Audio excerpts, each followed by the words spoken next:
Hello, everybody, and welcome back to another video. What's going on, y'all? It's your transformation coach, Lavinia, and I am back with another video.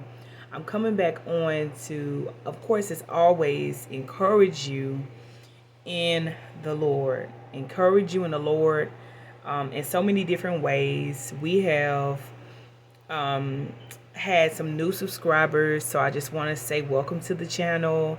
God bless you, and I pray that something that I touch on either in a previous video or this video somehow it will bless you. And every week I upload at least one video, so continue to stay tuned. If you have not already done so, hit the subscribe button if you're watching this video for the first time, and hit the notification bell with the ringer on it. The notification that has the little ringer that looks like it's ringing. Hit that so that every time I upload a new video, you guys will be informed that Lavinia has uploaded a new video. And so typically on this channel, what I try to give to my audience is real content and content from my journey and experience in life. And content that as the Lord takes me forward, that I share with you to encourage you, to strengthen you on your journey as you walk with the Lord. And if you have not decided to start your journey with God, what are you waiting for? This is your confirmation to go ahead and get on the God Squad, get into the kingdom of God, and let's rock together as brothers and sisters in Christ. So, with all further ado, we're going to be talking about relationships on this video.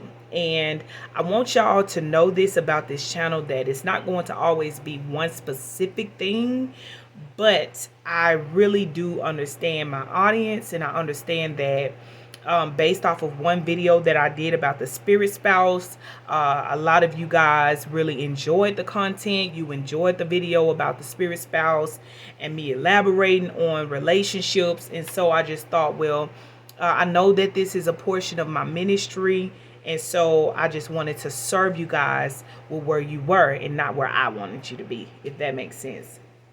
But there will be other content besides this. I do beauty, I do hair, I do makeup. I'm married, I'm a minister, and I have so much going on behind the scenes that I have not, shared. I brought you guys along in to a certain degree with my health journey. So I'm on a fitness journey, I'm on a health journey. And so it's just so much that I want to share with you guys. I am an author, I write books, I'm a mentor, I mentor women, I mentor young ladies about destiny, purpose, discovering who you are in God, discovering who God is, discovering your gifts and all of that. So without further ado, I just want to welcome everybody to this YouTube channel, and we're going to go ahead and get started with today's message. Today's message is going to be yet again another powerful, relevant message. So you want to stay tuned all the way through. Do not click out the video. Get your pen, get your paper, because here's one thing that I know for sure, and that cannot be denied. Students, take notes. Good students take notes. Why? Because they have this will and desire through taking the notes to apply it. And if you just write notes and you don't apply it, it's not doing you no good, right? So good students, they always take notes to apply what they have been taught. And if you are like a message retainer type of person, then listen to this video over and over and over and over and over so it can register in your mind. So without further ado, I wasted so much time on that. This topic of this message is going to be you versus reality. And if you see me looking down, y'all, I got my notebook because I took my notes because I wanted to be ready. I wanted to be prepared so that I can give you good quality. Okay? So I can give you good quality. Okay, so you versus reality. And yes, of course, I am going to explain what it means. What am I talking about? Lavinia, what do you mean you versus reality? What are you talking about? And so we're going to kind of dive deep into the 5 lies versus the 5 truths. And specifically the 5 lies versus the 5 truths of dating and you being in a toxic relationship. And I just want to explain more before we get into the five controversies of dating in a toxic relationship. And the basic bottom line of this, and the reason why I'm talking about this, is because a lot of times we don't understand why we do what we do, and sometimes until a thing is highlighted or brought to our attention, we will continue to walk in that. And so again, this channel is all about bringing you closer to God, no matter what form or way that the Lord used me to bring it. But this channel is always to bring you closer to the Lord. So even though we talk about relationships, even though it's raw content, listen, I still got to give you God. I still got to give you Jesus. And so the 5 lies / the 5 truths, we believe that, sometimes one way is the only way, but it's not. And another thing that we make a mistake on doing is sometimes when we're in relationships, we stay too long. We make excuses. We come up with different things of why we're still with the person, and it's just as toxic as it can be. And we're still debating and going back and forth about, well, this is Bae, and I've been with Bae for so long, and and it's a lot of excuses. But I want to bring this thing to a full head for you. And I just thought about y'all. I thought about how, we don't talk to each other enough about how to date successfully. We don't talk to each other about the woes of marriage enough. We just go to church. And so I'm the one that is like, hey, let's ring the alarm.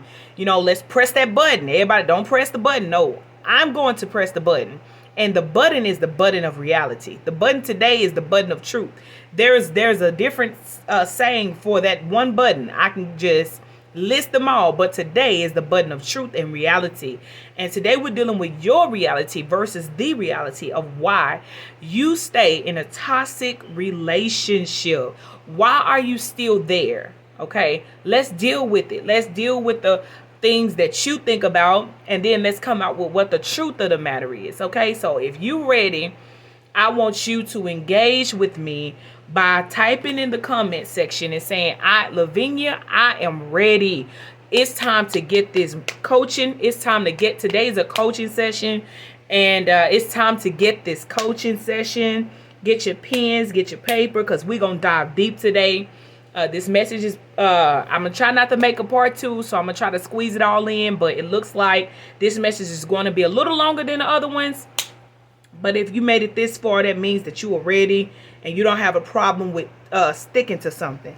So, number 1, you call it longevity. Okay? You call it longevity. And we all know longevity means sticking to something for a long period of time, right?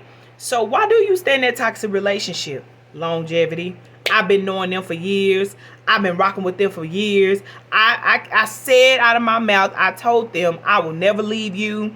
And no matter what I do, if I get your name tattooed on me, you be the only man. You'll be the only one that I love like this. Like, we done made so many voice activated confessions. Now, we know what the word of God tells us. Life and death lies in the power of your tongue. But we have said these things, right? And we wonder, well, why am I still in this relationship? Voice activation.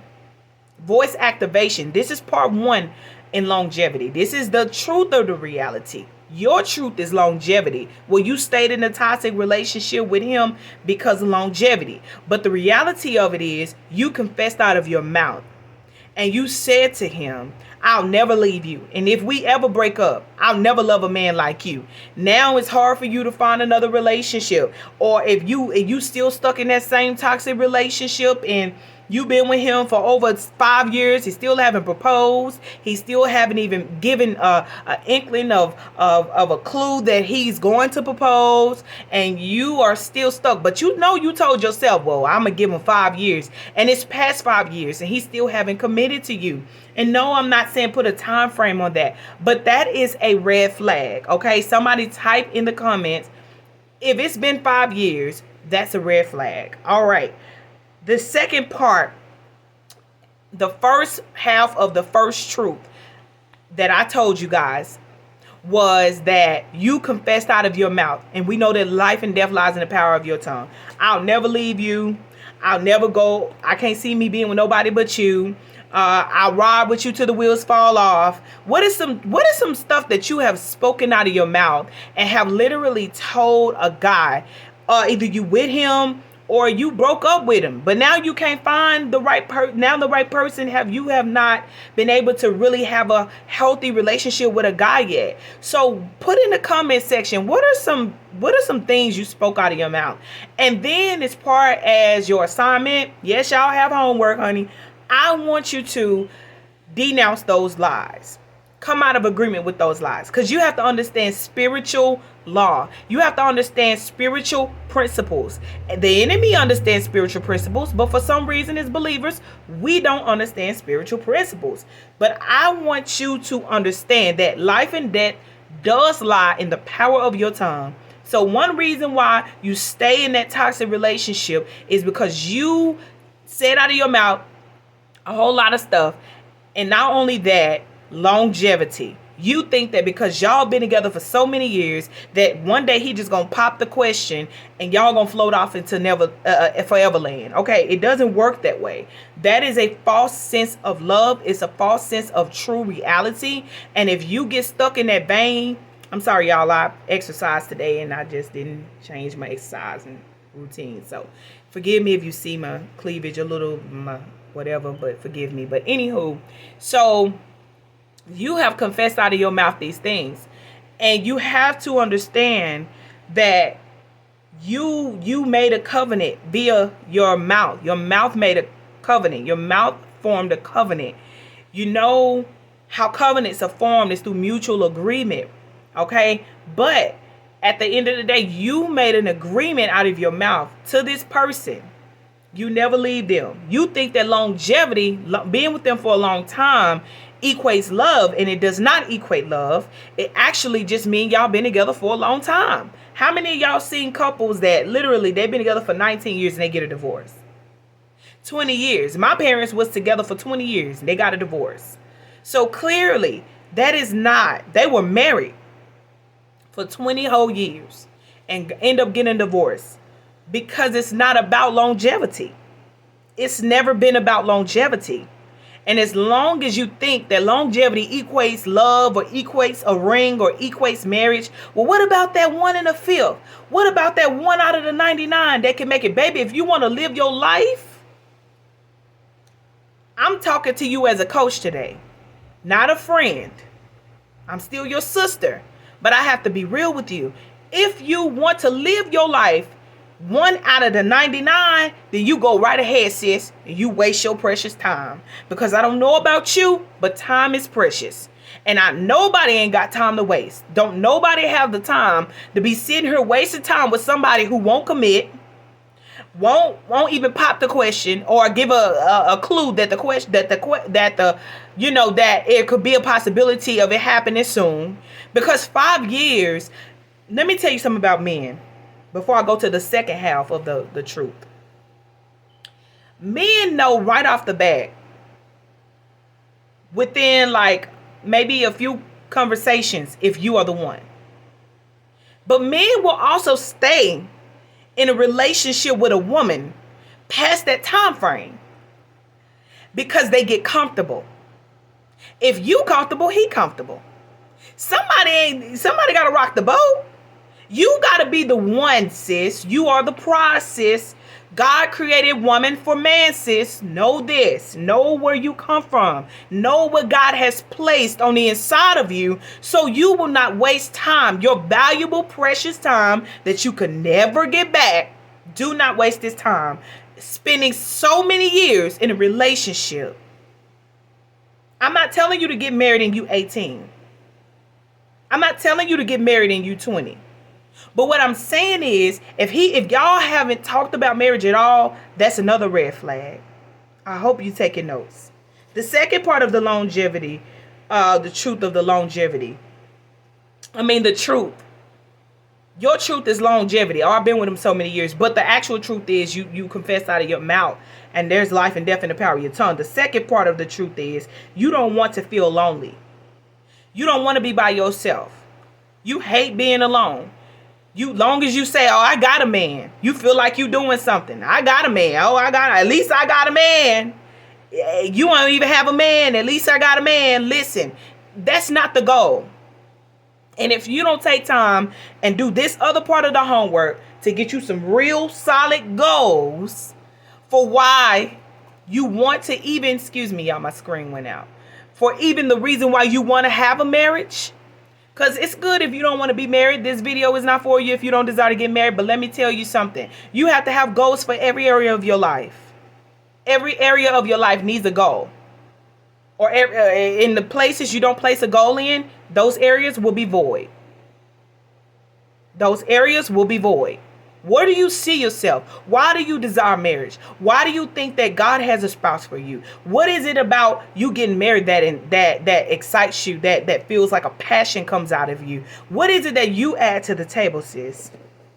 Besides the fact that you don't want to feel lonely. So I want you to write down, why do you want to get married? And answer the question in your spare time. Answer the question in your spare time. And if you don't do the homework, that's not hurting me. This is up to you. This is your life. This is your life. This is your life. If you procrastinate with this and then you get mad about, oh, I still ain't married. Well, these things that I'm telling you is to help you to be prepared for marriage. These things that I'm giving you, these nuggets, the videos I put out, it's all in preparation for you to getting ready for marriage. So I hope you catching this, but not just any type of marriage. Doing marriage the right way. Doing marriage the right way. So don't stay with somebody in a toxic situation because y'all been together for so long. Me and my ex-husband, we was together for almost 8 years. We got married. The 5th year we was together for almost 8 years. We got married. I wasted time. I told him 5 years. We didn't get married, I don't think, until like the 6th year. It was 5 years going into the 6th year. We got married. And I just, even then I was really like, look, I'm finna go. And I told him, I said, I'm finna go because we have been together for this amount of time. You still haven't proposed. You still haven't put a ring. You gave me a promise ring, and we were young, but at the same time we were getting older. And so I'm like, okay, a promise ring is cute, but I need you to, what are you waiting for? What are you waiting for? We didn't sit down and talk about it. And so I felt like there was stagnation. And I love myself enough to say to myself, sis, either he ain't committed yet, it's time for you to get up and go. And I left. And when I left, that's when he came around and was like, you know what? I can't see me with nobody but you. I want to marry you. Let's get married. Let's do this. And so we got married. But it took me to do all of that, right? It shouldn't take all of that. A man knows way quicker than a woman. Women, we just want to get married. Men, they got to process all of that. And men know within a few conversations, if not the very first day. So, number 2 out of the 5, we got kids. And this is finna kind of speed up a little bit. So take notes and stay tuned. If you got to pause this, get your mind geared back up and then jump back in the game, do so. But point number 2, we got kids. This is your truth. You versus reality. This is why you stay in a toxic relationship, because you say we got kids. Listen, it's more toxic for you to stay with somebody because you got kids. I gotta secure my kids' future. I want them to grow up in a 2-parent home. You have good goals. Hear me when I tell you, your goals are good, but it's not gonna get you very far in the game of love. Listen to me when I tell you. Let me coach you real good. It's not going to work in the game of love. You have to be willing to let go and cut cords, because a toxic relationship puts weight on the children. And yes, getting a divorce, if you're married, I'm not condoning divorce, but if you go on that route and if God has given you a green check to go in that direction between you and your spouse, and you get a divorce and y'all got kids, listen to me well.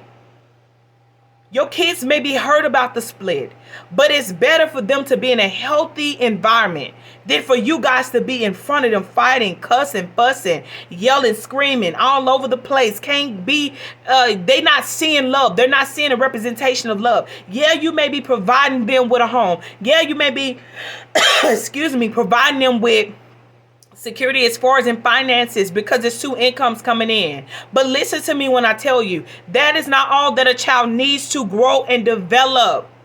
Children need love as well. Somebody put this in the comments for all of you mothers who say, well, this is all I have. He paid the bills. He do this and that for me. Listen, let me tell you something. That's not enough. I said it. It's not enough. Somebody got to tell you the truth. It's not enough. So you have to make a sound decision of what you are going to do with your future, for your children, for y'all's children. Y'all both got to come together and reason together. I understand that too. But if you stand with somebody because of the sake of y'all having children together and you feel like, well, this has tied us down. We got kids together. What else am I supposed to do? I want to stick with him on the behalf that we got kids. But I'm going to tell you, you can do that. But if that marriage is toxic, if that relationship is toxic and it's not growing, no matter what you do, you try to make it work and it's not working and you done tried to, you know, build it upon the rock, which is the word, and it's still not working. Listen, don't just be with somebody. I'm not telling you to divorce your husband. Unless he doing something beating and all of that, then you need to run for the hill and you need to pray and don't tell nobody. But if y'all got kids, that is not ground rules to staying in a covenant or a relationship. That is not the only reason. Your kids are some kids respect parents more for leaving because kids get sick and tired of that mess too. I got to watch him beat you every day. I got to watch him, put his hands on you every day. I got to watch you put your hands back on him every day. I got to watch y'all fuss every day. I got to hear y'all screaming in the next room every day. Y'all getting drunk and getting, doing other stuff. Smoking every day. To try to calm your nerves every day? That's toxic. Somebody put that in the comments. That's toxic. Number 3, I'm no longer interested. Now, this is another point I wanted to add.